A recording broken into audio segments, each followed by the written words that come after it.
Greetings, ladies and gentlemen, and welcome to today's edition of ReTFOS, where I take old stories I've narrated and update them to modern audio standards. This particular story is called Billy Bob's Space Trucker and is part of a series.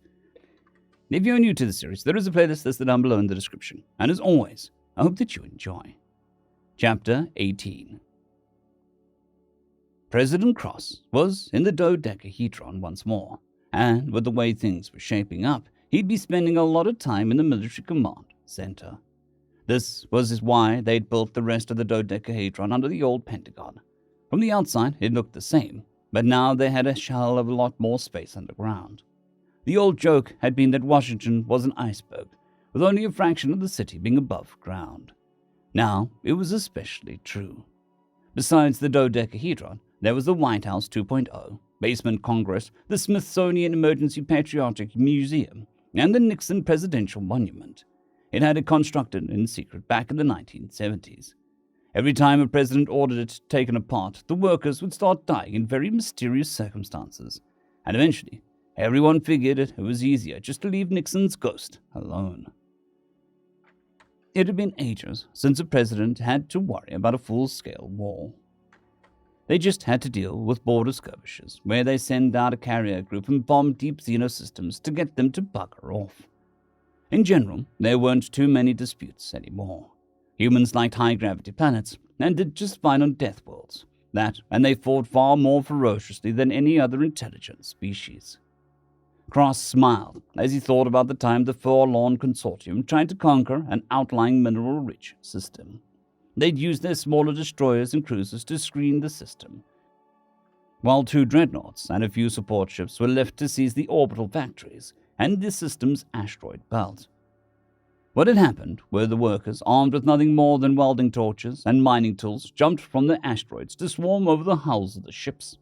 The forlorn admiral had sent a panicked message screaming about humans swarming the hull before the bridge was cracked, and he got sucked out into space with his command staff. By the time the screening fleet pulled back to try and deal with the workers, they found that the humans had secured the dreadnoughts' guns to asteroids as makeshift orbital platforms. The rest of the fleet simply surrendered. The ancient navy didn't even have time to respond before the war had started and finished in a day. Most of the time, the best deterrent against xeno incursion was the average American. They carried guns, lived on shitty planets, and if told that someone wanted to take their shitty land, they'd fight tooth and nail over it. Of course, once Americans had settled the planet enough to make it comfy and pet psychiatrists became a profession, and there were cookie-cutter coffee shops everywhere, they'd pack up and move on to the next shitty planet, where they could be rednecks in peace. The first thing any American colonist on a new world did was create the largest, most ridiculous vehicle to get around comfortably on the planet. Rock buggies, super swamp sliders, mash and monster trucks. Cross's favorites were the lava gliders from Texas too, sometimes referred to as Satan's arsehole. Indeed, there was very little overlap between human colonies and xenos who wanted to steal them. It was mostly about mineral systems and FTL junctions, which was why no one had fought humans on the ground yet. It seemed like that was all going to change, however, as the president listened to the tail end of another intel report. "So these space crabs are really going ahead with this?" The intel officer nodded. "Yes, sir. We continue to intercept fleet orders and transmissions to their commandos to start raiding and capturing humans. As far as we can tell, they're going to try and hold civvies hostage to get the trucker to surrender to the diplomat." "Have they even asked us for our stance on the whole situation?" "No." President Cross snorted at that. "All this time, all the galactic government ever did was tell us not to wipe anyone else out and keep our wars small. Now their secret police arseholes are ready to kidnap colonists and hold them hostage because of the actions of one American." Director Ripper gave President Cross a heebie-jeebies, especially since he was in charge of the CIA. He had those super blue eyes that looked dead somehow, and always reminded the president of one of those bad guys in the movies who would cook up body parts and toss them in a salad. Even so, he was one of the best directors Cross had ever seen, and despite never wanting to go fishing with the guy, the president trusted his judgment. So when he spoke, Cross listened. "As you know, human construction crews have been awarded all FTL Gate and FTL Combuoy contracts in near space. We haven't had a chance to work on the core systems, but we're confident that everything around us is taken care of. Yeah, so we've got all their communications. What's the deal with the gates? Theoretically, we could reverse the flow of the gates and crush everything traveling on the FTL lanes at that moment. But, we're really not sure how well that would work out. Plus, it's not specific. We'd cross everything. Civilian and military. Cross nodded at that. All right. Well, as soon as we confirm reports of the space crab attack, start bombing the crap out of the core systems. If it's possible just to shut down the FTL gate and strand their fleet, we should try it. If it looks like we'd be hitting a lot of civvy traffic and stranding them as well, then forget it. How bad is this going to be? This is their secret police, after all. Ripon nodded at that. Yes, but that's their folly. They're used to small commando raids against pirates and specific threats. They haven't engaged in wholesale wars since the conflict with our new allies. Yeah, speaking of that, weren't they waiting to hear about the success of their diplomat and our space trucker? For the ceremony, yes, but they're forging ahead with the actual mechanics of our new alliance. What are we looking at for blowback? Total war with the rest of the galaxy. The room got quiet as the assembled officers, Congress people, experts, and of course Governor Dundee stared at the CIA director. It's against the treaty that we're forced to sign at the end of the war I mentioned. Forming an alliance with them basically restarts it, and they're not nearly as strong now as they were when that war started. The few allies they had abandoned them during the fighting, and while they still have formidable intel services and commandos, they've got virtually no ground troops or navy. Cross rubbed his chin. For the rest of the galaxy attacked the UHG too. That's unclear at this point. We've very explicitly stated that this is an alliance between America and the Libertonians, not the UHG, but the space crabs are targeting their colonies already. Yeah, but all American colonies are unofficial, that's the point. We give the UHG the good planets and let them do things by the book. We take the shithole so no one bothers us. Until we fix them up enough for the UHG to move in, that is. The space crabs likely don't know that we've got people out there. They're just attacking what they know is human. He sighed and shook his head. Try and make it extra clear this is Americans, not normal humans. See if we can spare the rest. Otherwise, mobilize everything. Call up our reserves. America is going to war. The rest of the room was nodding in agreement. They'd be ready for the official declaration. Sir, one of the admirals spoke up, we've got a carrier group poised to hit the crabs at home. It's tradition for the president to name the first strike operation. President Cross smiled. There was only one option. We're going to call it Operation Billy Bob, Space Trucker. Emily groaned as she sat on the crate Billy Bob had set up for her next to the ship. The weight of this planet was intense for her, even though she knew it wasn't even normal for Billy Bob.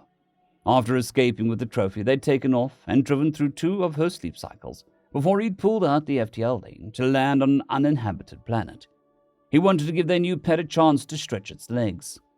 The problem for her was how heavy the gravity was. She'd insisted on joining him outside in the blue light of the planet's sun. The light gave everything an odd tint, but most of their plains and foliage looked green to her. She was resting on a crate, since just breathing was a bit of a strain for her. Billy Bob was tossing that large fake bone in the air, and Stomper, he'd named chosen for it, would chase it down, pick it up, and run it back. Then it would stomp on the ground in front of him, hence the name, until he wrestled it down and took the toy back before throwing it again. She couldn't believe the confidence he showed with the animal. His body language was perfect for maintaining control over the creature. Was he trained in it, or was this another strangely innate ability humans seemed to possess? Most species had considerable difficulty domesticating creatures. Maybe it had to do with being omnivores. She was aware that they had some sort of species of meat animal that was so docile that they could just walk them into a house for slaughter, which, if her translator was correct, was a rather awful name, even if it was descriptive. He'd also informed her that the creature's leavings were rainbow-colored, which gave him no shortage of amusement. He'd insisted she come take a look, but even if the gravity wasn't so intense, she'd have skipped out on the offer. It seemed like Stomper had been happy with the toys and bed they bought for him. Well, that she'd bought for him upon Billy Bob's begging. She had no idea what they'd do when it was fully grown, however. Then she blinked a little at the thought. She was only supposed to be with Billy Bob for another few galactic weeks. That wasn't nearly enough time for Stomper to grow significantly. The diplomat blinked slowly in the heavy gravity as she thought about that. They'd only been traveling around for a standard galactic week, and she was already thinking as if it was going to be traveling together for years, not just weeks. Besides, not being sure how Betty Bob felt, she wasn't even all that sure that she'd survive more than a few weeks. By now, the Crusticans had to be aware that she had a copy of their suppression device and planned on unveiling it in the council meeting. They hadn't been able to track Betty Bob, it seemed, but that was likely because he was refueling at black market stations now and slept next to FTL lanes in deep space instead of any sane species who'd stop in inhabited systems. They might be set upon by Crustican hunter-killers at any moment. Even if he'd taken out the first squad with surprising ease, they hadn't been expecting resistance. She couldn't believe how lucky she was to have met him at that moment. Maybe she'd have him take a few detours on their way to the capital. She'd first be worried about making it in time, but with the way he drove, speed wasn't a problem. Her handlers had messaged her through the comm buoys to let her know the Crusticans might be moving against the Americans. She didn't know if she should tell Betty Bob or not. It wasn't like he could stop them from attacking his people. Would he want to know? She was racked with guilt and worry about what she was getting him mixed up into. As she watched him toss the toy to Stomper, she wondered what was going through his head. "This is fucking awesome! A six-legged space fox that's going to become as big as a horse that he could ride." He was excited, and of course, as he played fetch with Stomper, all he could think about was how awesome it would be to ride around a space fox. He still hadn't figured out the satisfying name for the species, but he didn't give a crap about that anymore. He would grab Stomper's tail and wag it around, and then Stomper would stomp around with his tongue hanging out, head in the air. The thing even purred. He had a purring space fox. Fucking awesome. And it shat rainbows, well, rainbow-colored turds. But that was hilarious, he had to tell Ted, and probably Ivan. And while he was at it, he should probably tell Paco Taco as well. They'd get the word out. The only problem was that he was only a trucker this far into xenospace. He had the deepest 99 of all. He didn't think any humans had even made it this far, let alone all the way into the capital. He was having fun with Stomper, but when he looked over and saw Emily lounging on the crate, he realized that he should pack it up. So he chucked the bone as hard as he could and let Stomper really chase after it before walking over to the back of the ship. When the space fox returned, he smiled and wrestled around with it for a moment before leading it up into the back of the ship. He made sure Stomper had water, and he cooked some of the meat up, mashing it to make sure his new pet didn't have any troubles with it before walking back out and closing the cargo ramp behind him. He walked back up along his ship to Emily, who was trying to push herself up from her lounging position on the crate, but struggling to do that. "This gravity," she gasped out. Betty Bob just smiled and reached down and picked her up off the crate. She was heavier than when they tangoed, but he could manage it just fine. He had to be careful to cradle her under her knees and along her upper back, so he couldn't put too much pressure on her wings. He didn't mind. After all, she was being a good sport about letting him play with Stomper. Once he was back through the airlock and the gravity returned to standard for her, she didn't leave his hold just yet. "I'm, still kinda sore. Mind setting me on the bed?" she asked, and he shrugged, obviously not minding carrying her a little further. She looked up at him, a flood of various emotions washing over her before she leaned up, nuzzling her pointed beak like a muzzle under her beard and giving a nip. What she couldn't see, due to his beard, was the vein beneath it. His eyes went wide, and she frowned as she tasted something awfully metallic before red began to pour down his throat. She leaned back in his arms before he gasped, dropping her as he collapsed to his knees, clutching his throat as red began to seep from his fingers. She gasped out, wide-eyed, as she jumped up. "Oh shit! Oh merciful deity! What did I do, Betty Bob?" He just gurgled a little as he clutched the hole, and she ran in a panic. "What did I do? How do I fix it?" Mittens was sitting up on the bed, looking between them as the cat wondered what the commotion was about. She remembered the biogel and quickly yanked open the cupboard he'd put the bottles in. She frantically ran back, kneeling next to him while unfastening the top. She was so nervous the purple gel spilled out a bit onto his side as she poured more out, rubbing it on and around the hand he had clutching his throat. She then poured out more into a cap, which she shoved into his mouth. He opened his lips a bit to try and force the liquid down before his breathing began to return to normal. She sat next to him, looking worried and nervous until he slowly pulled his hand from his throat. His hand had quite a bit of red along it, as did his throat and the top of his shirt. He gasped a little and stayed on his knees for a moment as Emily stared at him, wide-eyed. Then he looked over at her. "What the feck?" "I'm sorry. I'm super sorry, really. I didn't mean for that to happen. I had no idea it would. You always seem so tough. It's... He was looking down at his hands for a moment and then back up at her. She could see the confusion in his face. "It's how my people show affection. By trying to rip out the karate artery." She frowned at that. "Your martial arts artery? No, fuck. Carotid. Whatever. The thing that guides blood to my brain. I fucking need that." "I'm sorry. My people's anatomy is different." "Oh, really? The completely different species has critical life-needing stuff in other places. Jesus!" He rubbed his hands along his throat again and shakily stood up, wobbling a bit before walking into the bathroom. She sat on the floor still, trying to calm down still, and remembering to reseal the biogel bottle. She heard him scrubbing his hands with some sort of cleaner. "The hell was that about, Emily? I take it from your reaction you weren't actually trying to kill me?" "No, I'm sorry. I was just, you were carrying me and I felt comfortable and I felt, I don't know. I wanted to show some affection." "By ripping my throat out?" "That's not what I thought would happen. I was caught up in the moment. I'm sorry." "You don't seem that distraught. You aren't even crying." He stepped out of the bathroom, rubbing his hands hard with a cleaning gel while she looked up at him, and he noticed the moisture in her eyes and along her cheeks.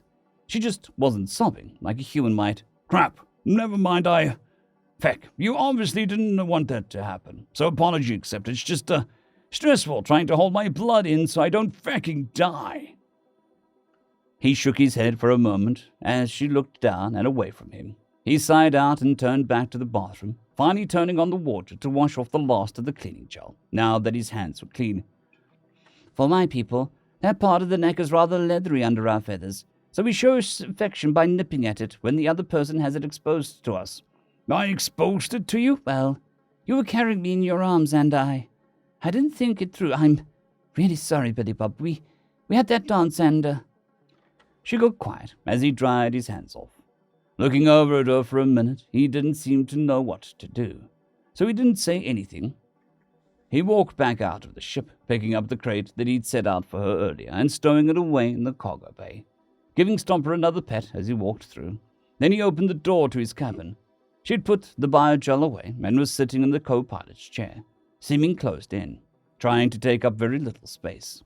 He still wasn't totally sure what to say, so he climbed into the pilot's chair, started up the Longhorn to let it warm up before takeoff. They were quiet as he took them back into space, heading to the nearest FTL lane to get going again. Finally, he broke the silence. "So, that's affection, huh?" "Billy Bob." "Hey, it's okay. I survived. It's just a little cut. I probably overreacted. It was just, unexpected." "I'm really sorry." "I got that. It was just a mistake. A little misunderstanding between two different species. It's okay, since I didn't actually die." She still looked a little worried, and obviously regretful that she'd hurt him like that. For his own part, he wasn't sure what sort of affection she was talking about, like affection? He saved that question, though, not sure that he was ready to tackle it. "So, you like that dance, huh?" The tango. "I didn't think about it too much. I was, focused on winning." "Were you? It just seemed so intimate, I thought." "Well," she trailed off, "maybe you could teach me how to dance sometime?" "Yeah, that's no problem. I'll need you to get some practice if we hope to really win next time. Your form is a bit sloppy, and you stare at your feet way too much. You need to be more aware of your body." She stared at him as he glanced over. "Hey, it's the truth. I meant dancing for fun." "Fun? Listen, Emily, let me tell you what my dad told me just before my first Little League baseball game. It's not about trying your hardest. What matters is if you win." "Your father did not tell you that." "I'm not kidding.